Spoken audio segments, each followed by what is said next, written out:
আমরা বিগত ফেসিবাদের সময়ে একটি সিস্টেমেটিক ওয়েতে বিভিন্ন প্রক্রিয়ায়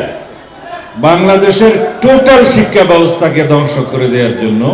একটা প্রকল্প নেওয়া হয় এবং যার মধ্যে তারা অনেকাংশে সফল হয়েছে। নম্বর বাড়িয়ে দেয়া, প্রশ্নপত্র ফাঁস করা সহ পাবলিক সার্ভিস কমিশনকে দলীয়করণ করার মধ্য দিয়ে বাংলাদেশে যা হয়েছে, এই দেশের শিক্ষা ব্যবস্থা তো বটেই, এবং শিক্ষা ব্যবস্থার মধ্য দিয়ে যে সমস্ত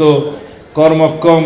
শিক্ষিত জনগোষ্ঠীর সৃষ্টি হয় তাদেরকেও শেষ করার মধ্য দিয়ে বাংলাদেশের ব্যুরোক্রেসি থেকে শুরু করে এটাকে একটা মেধাহীন জাতিতে পরিণত করার বিশাল একটি প্রকল্প বাস্তবায়ন হয়েছে এই ফেসিবাদের শাসনামলে। এটাই বলার জন্য আমি আজকে উঠেছিলাম। এখন আমাদেরকে এখান থেকে শিক্ষা নিতে হবে যে যেখানে আমরা দাঁড়িয়ে আছি এখান থেকে আমাদের একটি বুদ্ধিবৃত্তিক জ্ঞানভিত্তিক সমাজ ব্যবস্থা প্রতিষ্ঠা করার জন্য, বৈষম্যহীন একটি রাষ্ট্র ব্যবস্থা প্রতিষ্ঠা করার জন্য আমরা কিভাবে এই জাতিকে একটি সুশিক্ষিত, সমৃদ্ধ, বুদ্ধিভিত্তিক, জ্ঞানভিত্তিক জাতি হিসেবে গঠন করতে পারি,